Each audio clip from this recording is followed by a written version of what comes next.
While it's not necessary for someone struggling with a substance use disorder, otherwise known as addiction, to hit rock bottom, there are various points in a person's life where intervention is more likely to work, and in this video we're going to be discussing just that. With that being said, hit the intro, eh?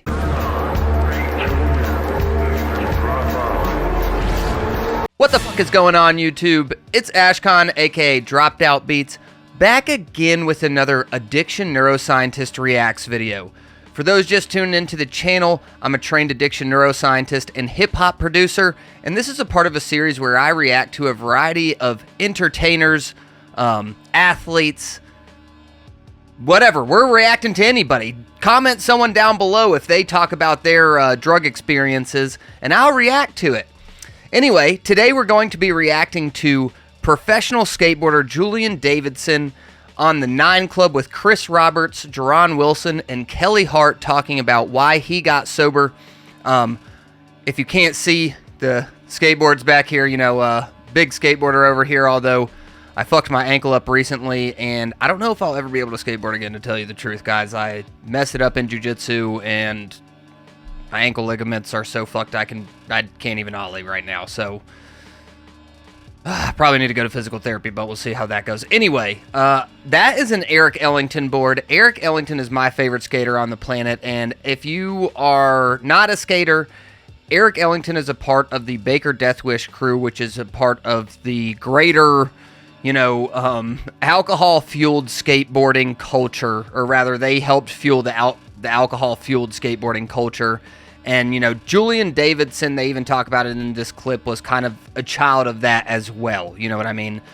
Eric Ellington, Andrew Reynolds, the vast majority of the Baker Death Wish crew has gotten sober from struggling with alcohol use disorder and a variety of other substance use disorders. But today we're going to be reacting to Julian Davidson talking about his struggle with addiction and a particular scenario that he got put in that, we're going to talk about it, that definitely led him to sobriety, as you can imagine. And so, with that being said, I'm going to take my big, ugly head off the screen, and we're going to put Chris Roberts' beautiful face on the screen, and let's hear what they have to say.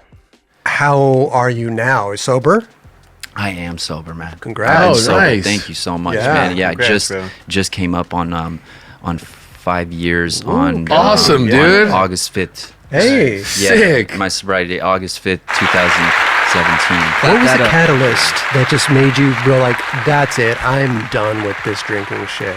Because it sounds like you were in it. I was in it, boy. Dude, I was in it. And I'm like not here to tell you any like sob story. I feel sorry for myself or anything. Like this was like inflicted on myself. Like it was just all part of it's just part of my story, man. It was for sure. It was just I needed to go through what I needed to go through to get me where I am today. And it's just it was went through some fucking pain, dude. Yeah. For sure, man. I think it should be noted that I've watched this a couple of times now, and I'm just now kind of realizing that in addiction health sciences, right? Not just neurosciences, but like the greater addiction health science culture, whether it be the clinical side, research side, doesn't matter. We always talk about this concept of stigma and how if somebody stigmatizes themselves, it's so much harder.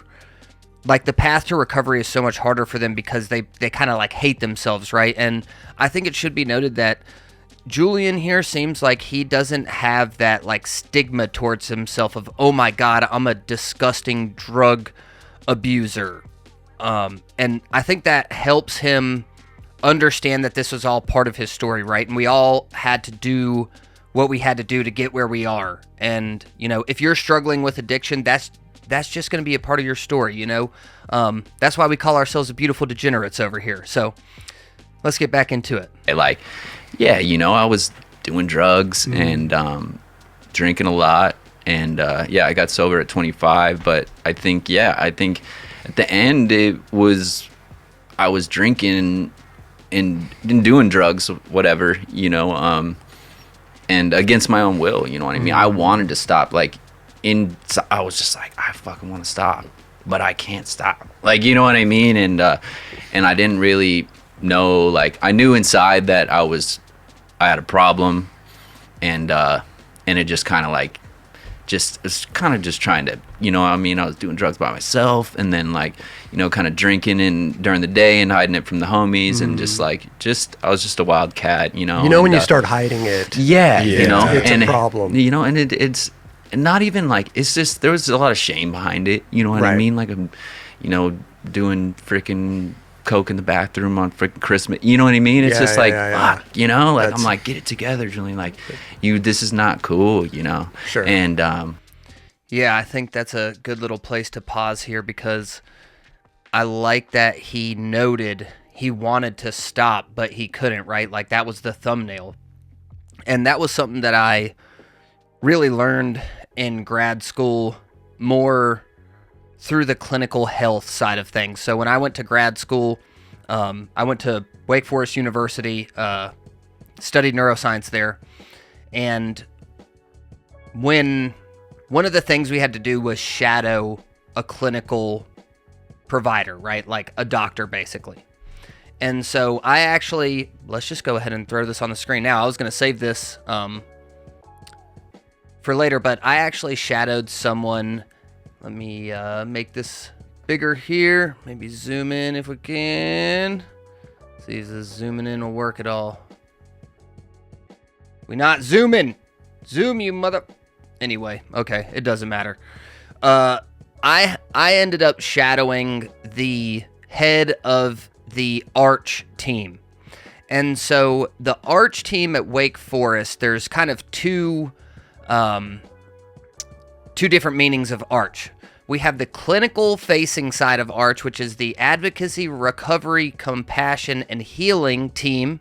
And so that consists of a bunch of, I don't know, bear with me, I didn't look through everybody's credentials. So I know there's, you know, doctors, maybe some nurses, peer support specialists, social workers, right? They work in the hospital on specific cases where if someone comes in with an addiction-related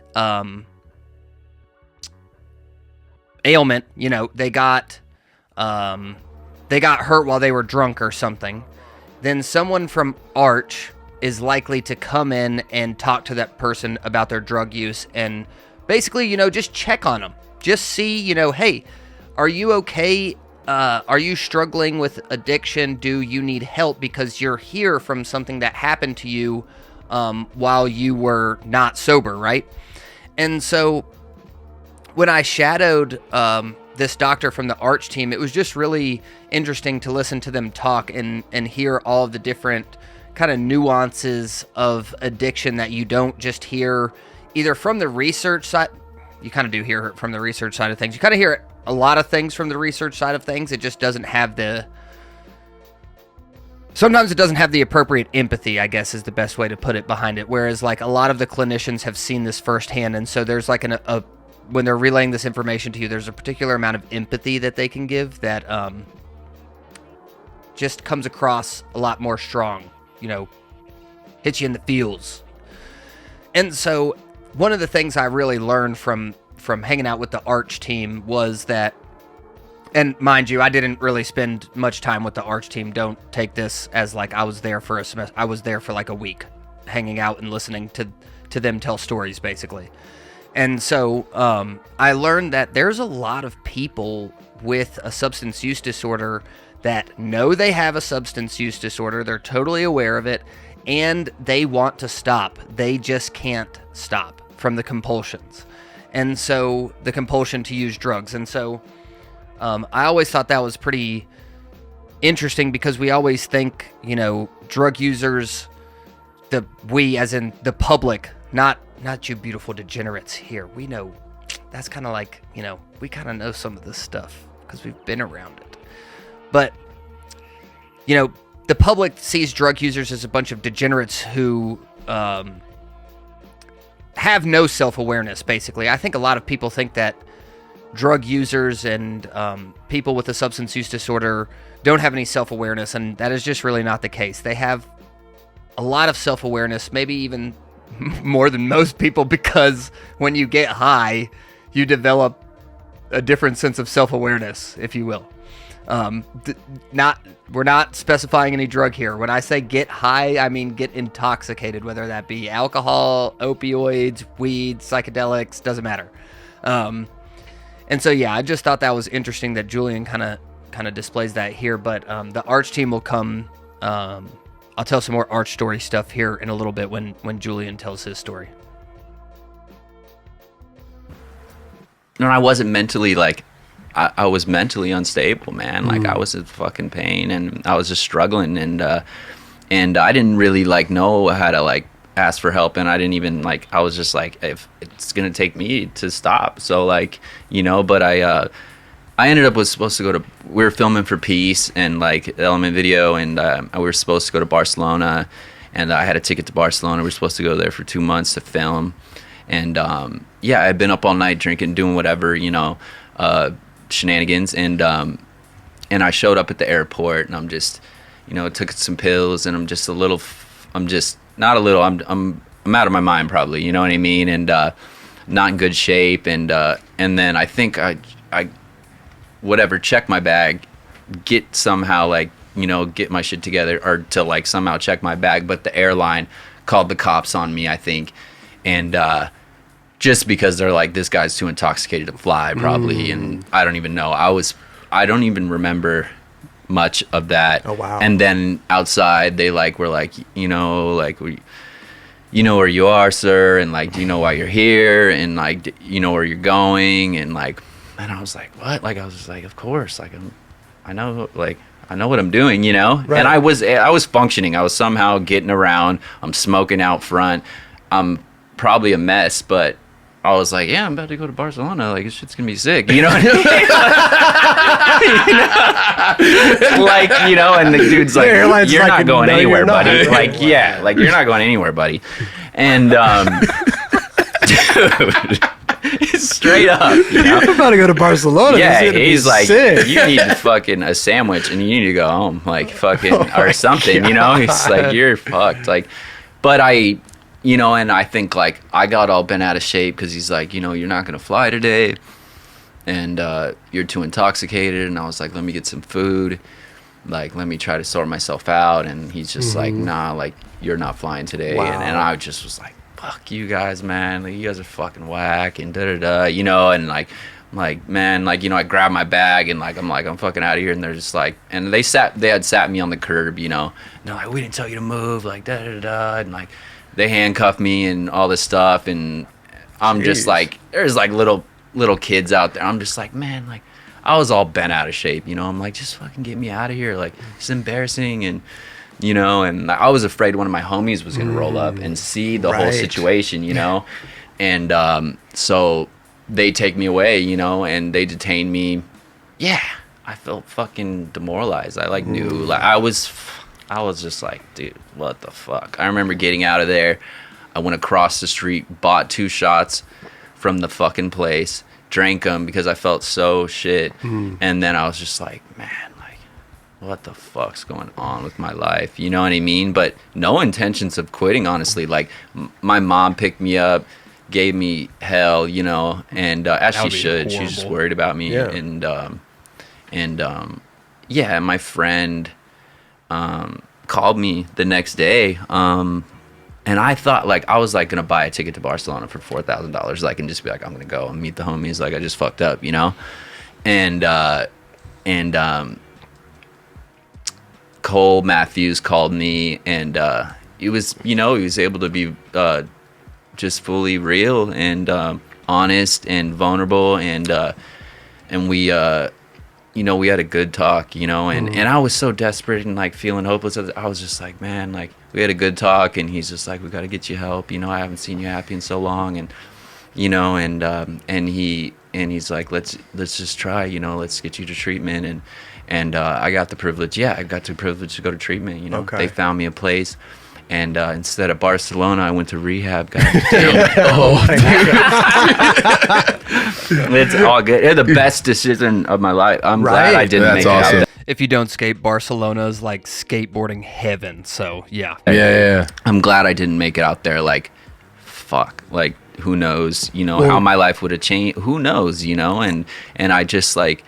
Imagine if he would have gotten too drunk and done some stupid shit in Barcelona and was stuck in a jail in Spain where he didn't belong. I was given that like little gift of desperation, and like, I'm like, you know, my ego is just like, I don't fucking want to go to rehab. Right. Like, I'm not like that. Like, you know what I mean? Like, just let me get my shit together. Like, you know what I mean? But it was just like, I needed that. Yeah. I needed to be put in a mental health like institute, like a place where there's like no phone, no shit, like just like Focus on yourself. focus on myself, and it was great. How long were you in there? It was great. It was only 30 days. I paid my own way, like, so it was a lot of money. I paid a lot of money, and Rehabs are a ridiculous amount of money, and it is a whole industry these days that's an issue. So yeah, I feel bad for him having to pay his way, and if you had to pay your way, I feel bad for you as well, because that industry is probably corrupt and probably needs to be looked into sooner than later. and they were trying to get me to stay for longer, and which it could have been great. And I was just like, honestly, man, I don't have the money to stay here longer. Like, I'm doing this out of my own pocket. Like, I don't have parents paying for this or doing whatever, you know what I mean? So I was just like, I'm gonna fucking get out and try to stay sober and film this video part and like do my thing, you know what I mean? Back in 2022, I lost two No very better help. important people in my We're life. gonna- Big no, figures. no, It really wasn't until February of better this help. year that I finally... Did you feel good about or feel safe at that point to leave? Dude, if other than the financial part? I did. Like, I felt strong, but honestly, I had 30 days. So Yeah. I was just like, people are probably just like, I don't know. Well, You know what I mean? Like, Yeah, who yeah. knows? You know, I think Element, you know, put my pay on hold and didn't pay me until they felt well over 90 days, I Okay. think, right. which they saw some hope, and they were just like, you know what? Like, he's doing it. Yeah, You know what I and mean? I've Like, heard that yeah. happening to other people in the industry too. Yeah. you know, Drinking and drug use is a huge problem in the skate industry and keeps people from skating. But I think that's a good point to pause here and just kind of go back to some of the ideas I learned from Arch. Basically, the whole core of Arch, and they're one of the only teams like this in the country, as far as my understanding goes, is that when that person comes, like I was saying earlier, when that person comes in from a vulnerable, this is to the hospital. So, you know, Julian, he didn't go to the hospital, but at the same time, he was in a vulnerable moment, right? So, like I was saying before, for the Arch team, someone comes into the hospital because they got hurt, and it's most likely has to do with them being intoxicated, and they have a substance use disorder. And so we bring a therapist, peer support specialists in, and they can kind of talk to the person and help that person realize that their substance use disorder is why they're here. And if they stop using whatever drug it is, their life will get better, basically. You know, I'm not going to sit here and do all that, but maybe one day I'll interview somebody from Arch. I know, you know, like I said, I shadowed the Arch team leader. So if you would be interested in that, make some fucking noise! Down below, comment, and maybe we'll get that to happen. Trying to figure out a bunch of different things to do with the channel. Y'all hit the like, subscribe, do all that good stuff, comment, give me some ideas if you like the content. I appreciate you beautiful degenerates. But anyway, so when the Arch team goes into the person to try to therapize them and help them realize that they have a substance use disorder and offer help, basically, and they will follow up with them, right? I think I forgot to say that. They follow up with them and keep, you know, helping treat that patient with their substance use disorder. But so to make this about Julian, imagine being at the airport. I'm assuming he's on Xanax because he said he was on pills. He's probably drinking at the airport on Xanax, two drugs you definitely don't want to mix. But that's not what this video is about. And just, he's fucked up to the point that the airline company calls the police on him. He gets arrested, basically. They're like, no, you're not going to Barcelona to skate. You are going to sit your ass here. And what does he do? He goes and gets a shot, and his mom has to pick him up. But this whole scenario was such an issue that as he was talking it over with one of the homies or something, it might have been the Element team manager, I'm not sure. Basically, they sent him to rehab. And he was accepting of rehab and accepting that he needed to change because he had this serious life moment that happened. And so we don't need to think of this as rock bottom, right? We need to stay away from that concept of rock bottom. Now, why do I say that?